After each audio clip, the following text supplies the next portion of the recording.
ရဲဘော်တို့ဒီနေ့ဟာလွတ်လပ်ရေးကြိုးပမ်းမှုသမိုင်းကြောင်းနဲ့အတူအရှင်တွဲပေါ်ပေါက်လာတဲ့ဒို့တပ်မတော်ရဲ့82နှစ်မြောက်တပ်မတော်နေ့ဖြစ်တယ်ဒီနေ့အဖြစ်ပြောရရင်နေချက်စနစ်ကိုတိုက်ထုတ်ပြီးခဲ့တဲ့နောက်ဒို့နိုင်ငံရဲ့ပြည်သူတွေအပေါ်မှာဖီစီနှိမ့်ဆက်နေတဲ့ဖက်စစ်ဝါဒီတွေကိုတပ်မတော်နဲ့ပြည်သူပူးပေါင်းပြီးအောင်မြင်စွာစတင်တွန်းလှန်ခဲ့တဲ့1945ခုနှစ်မတ်လ29ရက်နေ့ကိုဂုဏ်ပြုတဲ့နေတူးနေမြတ်လည်းဖြစ်တယ်။နိုင်ငံတော်နဲ့တပ်မတော်အတွက်ဒီလိုထူးခြားလေးနက်တဲ့တပ်မတော်နေ့မှာရဲဘော်တို့ကိုတိတိသားတွေလေးလေးနက်နက်မှားကြားသွားမှာဖြစ်တယ်။ရဲဘော်တို့နိုင်ငံဟာရှေးပဝတိကလေးကကိုထီကိုနန်းကိုညငန်းဖြင့်ကမ္ဘာလယ်မှာခမ်းနားထဲဝါစွာရပ်တည်ခဲ့တဲ့နိုင်ငံတစ်နိုင်ငံဖြစ်တယ်။ဒါပေမဲ့19ရာစုနှစ်အတွင်းမှာအင်္ဂလိပ်တို့ရဲ့အကြောင်းပြချက်အမျိုးမျိုးနဲ့မတရားကျူးကျော်သိမ်းပိုက်မှုတွေကိုခံခဲ့ရပြီးလွတ်လပ်ရေးနဲ့အချုပ်အခြာအာဏာလက်လွတ်ဆုံးရှုံးခဲ့ရတယ်။ဒါကြောင့်ဆုံးရှုံးသွားတဲ့လွတ်လပ်ရေးနဲ့အချုပ်အခြာအာဏာကိုပြန်လည်ရယူနိုင်ဖို့အတွက်ဗိုလ်ချုပ်အောင်ဆန်းဦးဆောင်တဲ့ရဲဘော်သုံးချက်တို့ဟာဂျပန်နေထားမှာစစ်ပညာသင်ကြားခဲ့ရတယ်။ဗမာလွတ်လပ်ရေးတပ်မတော် BIA ကိုစတင်ဖွဲ့စည်းပြီးနေချင်းအင်္ဂလိပ်ကိုပြည်သူလူထုရဲ့ပူးပေါင်းပါဝင်မှုနဲ့တိုက်ထုတ်ခဲ့ကြတယ်။အင်္ဂလိပ်တို့ဆိုပြထွက်ပြေးသွားတဲ့အချိန်မှာဂျပန်တို့ကလွတ်လပ်ရေးပေးမယ်ဆိုတဲ့ဂရီကိုပြက်ကွက်ခဲ့တဲ့အပြင်တပ်မတော်ကိုလည်းအင်အားလျှော့ချခဲ့တယ်။နောက်တိုင်းမှာအတူရောက်ရွှေရင်ဆိုင်လွတ်လပ်ရေးပေးခဲ့ပြီးပြည်သူတွေပေါ်မှာမမျှော်လင့်ပဲစိုးဝါးစွာနှိမ့်ဆက်မှုတွေပြုလုပ်လာခဲ့တာကြောင့်ဒို့တပ်မတော်အနေနဲ့1945ခုနှစ်မတ်လ29ရက်နေ့မှာတမိုင်းဝင်ဖက်စစ်တော်လှန်ရေးကြီးကိုပြည်သူလူထုနဲ့အတူလက်တွဲဆင်နွှဲခဲ့ကြတယ်။အဲဒီချိန်ကစပြီးတပ်မတော်ဟာမြန်မာနိုင်ငံကိုတိုင်းဒေသအုပ်ချုပ်မှုအောက်ကအပြည့်အစုံလွတ်လပ်ရရှိအောင်ဆောင်ရွက်ပေးခဲ့တယ်။လွတ်လပ်ရေးဆိုတာအချို့ချာအာဏာပိုင်ခြင်းဖြစ်ပြီးဥပဒေပြုရေး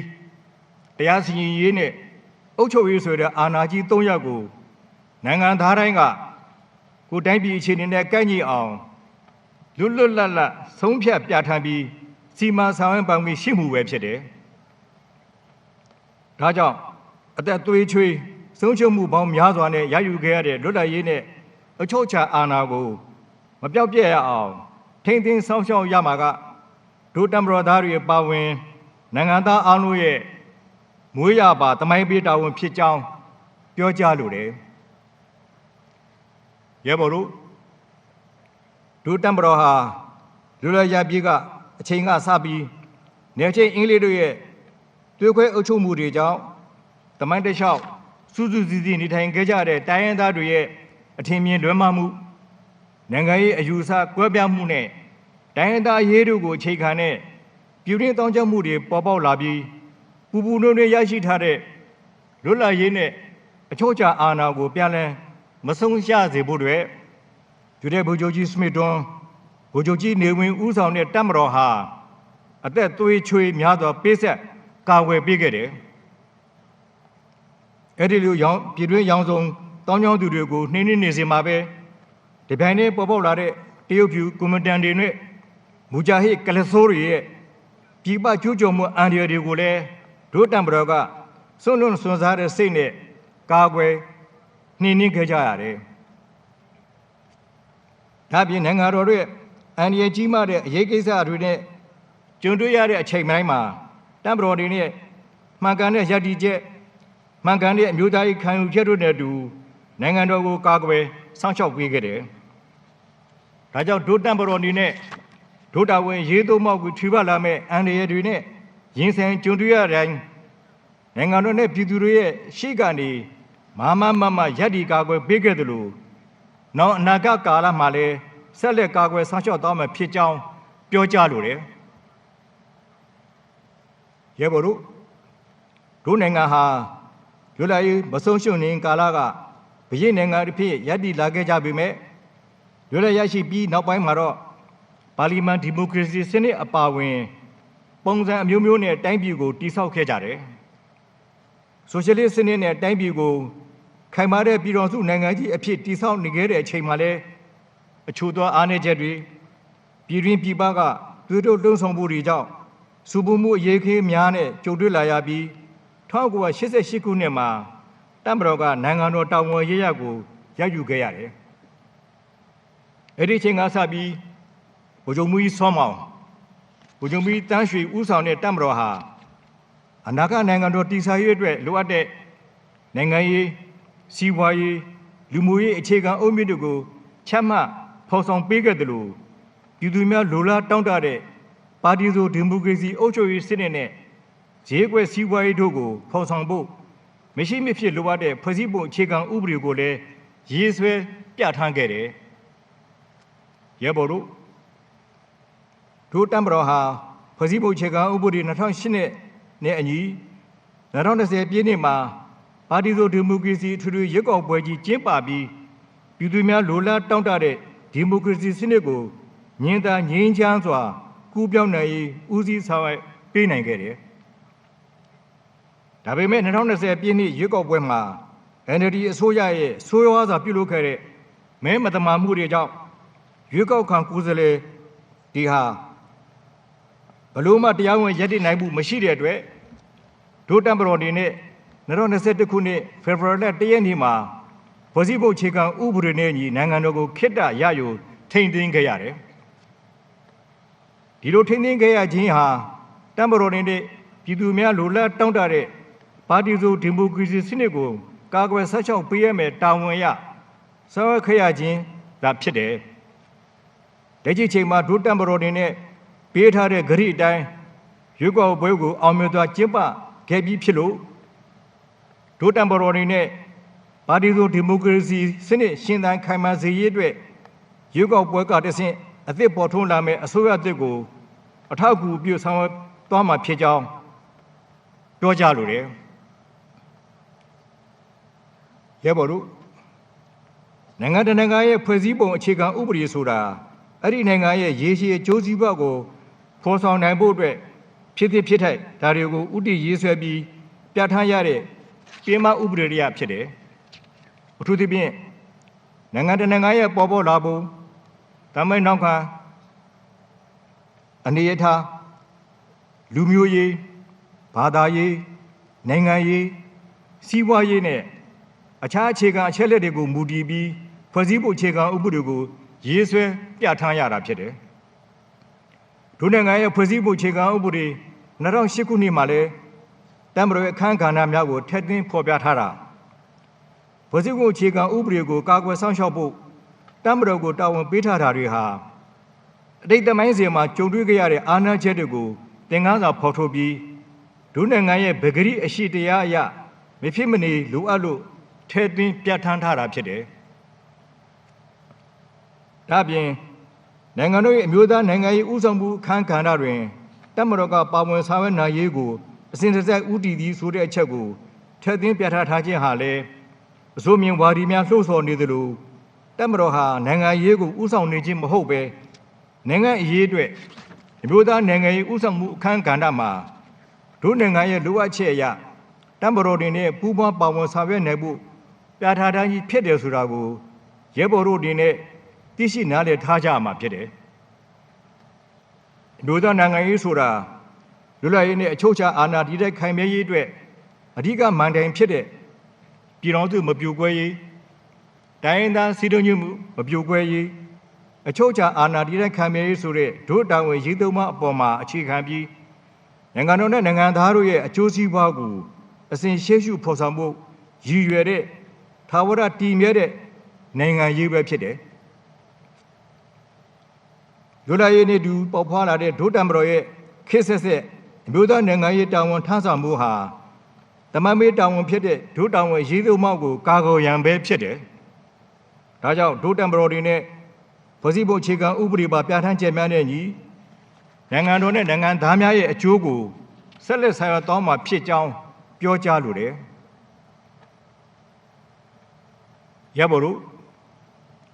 ဒိုတမ်ဘရောကိုအင်အားတောင်တီပြီးတိုက်ဆွမ်းအားရှိတဲ့ခိမိတမ်ဘရောဖြစ်စေရေးအတွက်ရည်မှတ်ချက်ထားဖွဲ့စည်းတည်ဆောက်လျက်ရှိတယ်ဒီလိုတည်ဆောက်တဲ့နေရာမှာတိုက်ဆွမ်းရည်ပြည့်ဝစေဖို့အတွက်လေ့ကျင့်ရေးဟာအဓိကမန်တိုင်တစ်ခုဖြစ်တယ်ဒါကြောင့်စစ်တီတူချင်းစီလိုက်ကျမ်းမာကြံခိုင်မှုကြောင်းကျမှုရှိရမယ့်အရေးချင်းများနဲ့တပ်ဖွဲ့တစ်ခုချင်းစီလိုက်ရှိရမယ့်အရေးချင်းများတိုးတက်လာအောင်လေးလာလေးကျင့်လိုက်နာဆိုတဲ့ဆောင်ဖို့နေညီလေ့ကျင့်မှုတွေကိုစစ်စစ်မပြဆောင်ရွက်သွားကြမှာဖြစ်တယ်တိုက်ဆောင်အားပြေဝစေဖို့ဆိုရင်ခီမီစစ်လက်နဲ့ပစ္စည်းတွေကိုတက်ဆင်ပေးသွားရမှာဖြစ်ပြီးဒီလိုတက်ဆင်နိုင်ဖို့အတွက်ပြည်သူ့မမဲသူတည်တနာပြုတည်ထွင်ဆိုလို့လည်းရှိသလိုလိုအပ်တဲ့ဝယ်ယူဖြစ်တည်မှုတွေလည်းပြုလုပ်လည်းရှိတယ်ရဲဘော်တို့ဒုတက်မတော်ဟာနိုင်ငံတော်အတွက်အားထားဖွယ်ရာအဖွဲ့အစည်းဖြစ်ရည်တည်နေနိုင်ခြင်းဟာစိတ်သက်စီကံကောင်းမှုနဲ့အမိနိုင်ငံတတ်မှုတွေကြောင့်ပဲဖြစ်တယ်ဒုတက်မတော်စတင်တည်တည်ခဲ့တဲ့ BIA လက်ထက်မျိုးချစ်စိတ်သက်ပြင်းထန်မှု BDA လက်ထက်စိတ်သက်စီကံကောင်းမှုနဲ့အမိနိုင်ငံတတ်မှုတွေကိုစနစ်တကျပေါင်းစပ်ပြီးပြည်သူလူထုတရားလုံးနဲ့ပူးပေါင်းတက်ခဲ့တဲ့ကြောင့်ဖက်စစ်ဒေါ်လာရေးစုကိုအောင်မြင်စွာဆွေးနွေးနိုင်ခဲ့ခြင်းပဲဖြစ်တယ်။ဒါဒုတက်မတော်ရဲ့မှတ်ကြောက်တင်နိုင်ခဲ့တဲ့အတိတ်သမိုင်းသာတကားတွေပဲဖြစ်တယ်။ဒါကြောင့်ဒုတက်မတော်သားတွေအားလုံးအနေနဲ့ဒီသမိုင်းချောင်းများကိုနှံ့ဆက်စွာသိမြင်နားလည်ကမျိုးရှိစိတ်ဓာတ်ကိုအရင်ခံပြီးစိတ်ဓာတ်စီကံကောင်းမွန်တဲ့အမိနာကန်တတ်မှုနဲ့ပြည့်စုံတဲ့တမတော်တရားဖြစ်စေရေးကိုယ်စီစ조사ကျင့်ကြံသွားကြဖို့တိုက်တွန်းပြောကြားလိုတယ်။ရဲဘော်တို့ပြပကျူးကျော်သူတွေနဲ့ကိုချိုးရှာနိုင်ငံရေးအင်အားစုတွေဟာဒုတက်မတော်ကိုပြိုကွဲအောင်ဖြိုခွဲဖို့အတွက်အတိတ်ကာလမှာနီလန်းပေါင်းစုံနဲ့ဆောင်ရွက်ခဲ့ကြသလိုလက်ရှိပြစ္ဆုတ်ပံကာလမှာလည်းဆောင်ရွက်နေကြဆဲဖြစ်တယ်။အဲဒီလူဆောင်လို့ဆောင်မှုတွေရှိနေပေမဲ့လည်းဘယ်သူခွဲခွဲတို့မကွဲအမျက်စီးလုံးမြည်ဆိုတဲ့တက်မရဲဆောင်ဖို့တဲ့အညီတတွင်စီလိုညူညူရေးကိုပုံမှုကြည့်လက်ခံမှအောင်တိဆောက်သွားကြရမှာဖြစ်တယ်။အချိန်ကာကြတဲ့တတွင်စီလိုညူညူရေးကိုခိုင်မာအောင်တိဆောက်နေကြမှာဖြစ်တယ်လို့တစ်ဖက်ကလည်းလက်တွေ့ဆန်တဲ့တပ်ပစ္စည်းလုပ်ငန်းတွေကိုလည်းအလေးထားလှုပ်ဆောင်ကြရမှာဖြစ်တယ်။ဒီလိုဆောင်ရွက်တဲ့နေရာမှာဒုတက်မတော်သားတွေနေနဲ့ပြည်သူသားအမိပြည်သူသားအဖလိုသဘောထားပြီးဆောင်ရွက်သွားကြဖို့လိုအပ်တယ်။ရဲဘော်တို့ဖက်ဒရယ်ရေးဒီမိုကရေစီရေးနဲ့တိုင်းရင်းသားလူမျိုးရေးကိုအကြောင်းပြပြီးနိုင်ငံကန်လမ်းစဉ်ကိုမစွန့်လွတ်လို့တဲ့အကြမ်းဖက်သမားတွေဟာမွေးစေပါကုန်တယ်မှုနဲ့အဓိကဝင်ငွေရှာဖွေနေကြပြီးအွန်လိုင်းလိမ်လည်မှုနဲ့အွန်လိုင်းလောင်းကစားမှုများအပါအဝင်နိုင်ငံဖြတ်ကျော်မှုခင်းများကိုလည်းကျူးလွန်နဲ့ရှိနေကြတယ်။ဒီကိစ္စတွေဟာအကြမ်းဖက်တောင်းကြသူများတက်ဆိုးရှိပြီးနိုင်ငံတော်တည်ငြိမ်အေးချမ်းရေးကိုအန္တရာယ်ပေးနေတာကြောင့်တနင်္ဂနွေလုံးအတိုင်းအတာနဲ့အထူးစစ်စင်ရေးများနဲ့တိုက်ဖြတ်လျက်ရှိပြီးဒေသတွင်းနိုင်ငံများနိုင်ငံတကာအဖွဲ့အစည်းများနဲ့ပါပူးပေါင်းလက်တွဲတိုက်ဖြတ်လျက်ရှိကြောင်းအသိပေးပြောကြားလိုတယ်။ရဲဘော်တို့နိုင်ငံတကာရဲ့လုံခြုံရေးကဏ္ဍကိုအသေးစိတ်လေ့လာကြည့်ရင်အခြေခံအကျဆုံးချက်ဟာပြည်သူတို့ချင်းစီရဲ့လူမှုစီးပွားဘဝနဲ့အသက်အိုးအိမ်စည်းစိမ်လုံခြုံမှုဖြစ်ကြောင်းတွေ့မြင်ရမှာဖြစ်တယ်။ပြည်သူလုံခြုံရေးစနစ်ရန်ကုန်ပြည်လွှမ်းခြုံနိုင်ဖို့ဆိုရင်ပြည်သူတို့ချင်းစီတိုင်းမှာလုံခြုံရေးအသည့်လုံခြုံရေးသတိတွေရှိနေဖို့လဲလိုအပ်တယ်။ဒိုနိုင်ငံတွေနဲ့လည်းဖြစ်ပေါ်လာတဲ့အကြမ်းဖက်ဖြစ်စဉ်များတွေကိုတားဆီးနှိမ်နင်းနိုင်ဖို့မြို့နယ်ရပ်ကွက်ကြီးရွာတွေလိုက်ပြည်သူ့ကာကွယ်ရေးအဖွဲ့တွေကိုစနစ်တကျလေ့ကျင့်ဖွဲ့စည်းပြီးပြည်သူ့လုံခြုံရေး People Security လုပ်ငန်းစဉ်တွေကိုအခြေအုံနဲ့ဆောင်ရွက်လက်ရှိတယ်။ဒီလိုဆောင်ရွက်ရမှာနေမီဒေသလုံခြုံရေးအတွက်ပြည်သူ့စစ်နဲ့တိုင်းပြည်ကာကွယ်ရေးအတွက်ပြည်သူ့စစ်မှုထမ်းစနစ်ကိုပြဋ္ဌာန်းထားတဲ့ဥပဒေတွေနဲ့အညီအကောင့်ထဲပေါ်ဆောင်ရွက်ရှိနေတယ်။ကမ္ဘာမှာပြည်သူ့စစ်မှုထမ်းဥပဒေကိုကျင့်သုံးနေတဲ့နိုင်ငံများရှိနေတာကိုလည်းတွေ့မြင်နိုင်တယ်။ ပြည်သူများအနေနဲ့ပြည်သူလူမှုစီးပွားဘဝလုံခြုံမှုအပြည့်အဝရရှိစေဖို့အတွက်ပြည်သူလုံခြုံလုပ်ငန်းစဉ်တွေမှာစစ်စစ်မဲ့ပြပူးပေါင်းဆောင်ရွက်သွားကြဖို့တိုက်တွန်းပြောကြားလိုတယ်ရဲဘော်တို့တို့တောင်ဝန်အရေးသုံးပါးတဲ့ကတိုင်းရင်းသားစီလုံးညီညွတ်မှုမပြိုကွဲရေးဆိုတဲ့ချက်ဟာတို့နိုင်ငံရဲ့ပဂတိလိုအပ်ချက်ဖြစ်တဲ့ထာဝရငြိမ်းချမ်းရေးကိုညှို့ဆိုခြင်းပဲဖြစ်တယ်ထာဝရငြိမ်းချမ်းရေးကထွက်ပေါ်လာတဲ့ရလဒ်ကောင်းတွေဟာတမ္ပတော်တရားအဖွဲ့အစည်းတရားတွေမဟုတ်ပဲနိုင်ငံတော်နဲ့တိုင်းရင်းသားပြည်သူလူထုတရားတို့တဲ့ဆိုတာကိုလေးလေးနက်နက်သိမြင်ထားကြဖို့လိုအပ်တယ်။ဒါကြောင့်ခေတ်ဆက်ဆက်တိုင်းရင်းသားလက်နက်ကိုင်များနဲ့ငြိမ်းချမ်းရေးဆွေးနွေးပွဲတွေကိုလည်းကြိုးစားဆောင်ရွက်ခဲ့တာတွေ့ရမှာဖြစ်တယ်။တမ္ပတော်တွေနဲ့2018ခုနှစ်ဒီဇင်ဘာလ21ရက်မှာပြစ်ခတ်တိုက်ခိုက်မှုရစဲရေးနဲ့ထာဝရငြိမ်းချမ်းရေးကိုစတင်ထုတ်ပြန်ခဲ့ပြီးတစ်ဖက်သက်အပြစ်ခတ်ရစဲမှုတွေကိုလက်လျောဆောင်ရွက်ပေးခဲ့တယ်။2022ခုနှစ်ဧပြီလ22ရက်မှာငြိမ်းချမ်းရေးကိုလက်တွေ့ကြထိထိရောက်ရောက်အကောင့်ထဲဖော်နိုင်ရန်အတွက်ဒိုင်းသားလက်နက်ကိုင်အဖွဲ့အားလုံးကိုမိမိကိုယ်တိုင်တွဲဆုံဆွေးနွေးမှုပြုလုပ်သွားမယ်ဆိုတဲ့ငြိမ်းချမ်းရေးမင်းဝန်းနဲ့တူဒိုင်းသားလက်နက်ကိုင်ခေါင်းဆောင်များနဲ့ကရင်ကိုကြဆွေးနွေးမှုတွေပြုလုပ်နိုင်ခဲ့တယ်။တွဲဆုံဆွေးနွေးတွေကတဆင့်ဖွဲ့စည်းပုံအခြေခံဥပဒေ2008ခုနှစ်ကိုပြင်ဆင်ဖြည့်စွက်ရန်အတွက်သဘောတူညီချက်43ချက်ကိုလက်မှတ်ရေးထိုးအတည်ပြုနိုင်ခဲ့တဲ့အပြင်ရခိုင်အစိုးရများလက်ထက်ငြိမ်းချမ်းရေးညီလာခံရလဒ်တွေကစုစည်းထားတဲ့ပြည်တော်စုသဘောတူညီချက် Union Accord များကိုပြည်တော်စုလွှတ်တော်မှာစုစည်းတင်ပြပြီးပြင်ဆင်နိုင်ရေးဆောင်ရွက်သွားမှာဖြစ်ကြောင်းပြောကြားလိုတယ်။ရဲဘော်တို့နိုင်ငံအနေနဲ့နိုင်ငံရေးစနစ်အရဒီမိုကရေစီစနစ်ကိုကျင့်သုံးနေတာဖြစ်ပြီးနိုင်ငံတော်ရဲ့ဖွဲ့စည်းတည်ဆောက်ဖို့စနစ်အရဒီမိုကရေစီနဲ့ဖက်ဒရယ်စနစ်ကိုအခြေခံတဲ့ပြည်တော်စုကြီးခိုင်မာစေရေးကိုဥတီရှောင်လွှမ်းနေတာပဲဖြစ်တယ်။ဖက်ဒရယ်စနစ်ဆိုတာလူပုဂ္ဂိုလ်လူမျိုးအတွက်ရည်ရွယ်ညွှန်းတာမဟုတ်ပဲဒေသတစ်ခုနေမြေတစ်ခုပေါ်မှာရည်ညွှန်းဆောင်ရွက်ရတာဖြစ်တယ်။တို့နိုင်ငံအနေနဲ့ဖက်ဒရယ်စနစ်ကိုဖော်ဆောင်ကျင့်သုံးရမှာလဲဖြတ်သန်းခဲ့ရတဲ့တမိုင်းဆက်ဆက်နဲ့အတွေ့အကြုံရမိမိတို့နိုင်ငံနဲ့ကန့်ညီတဲ့ဒေသကိုအခြေခံတဲ့ဖက်ဒရယ်စနစ်ကိုကျင့်သုံးသွားမှာပဲဖြစ်တယ်။အခုဆိုရင်ပါတီစုဒီမိုကရေစီအထူးရွေးကောက်ပွဲကြီးကတဆင့်ပြည်သူ့ဆန္ဒကိုလက်တွေ့ကြအကောင့်ထဲပေါ်ဆောင်ပေးနိုင်မဲ့ပြည်သူ့ကိုယ်စားလှယ်တွေထုတ်ပေါ်လာခဲ့ပြီး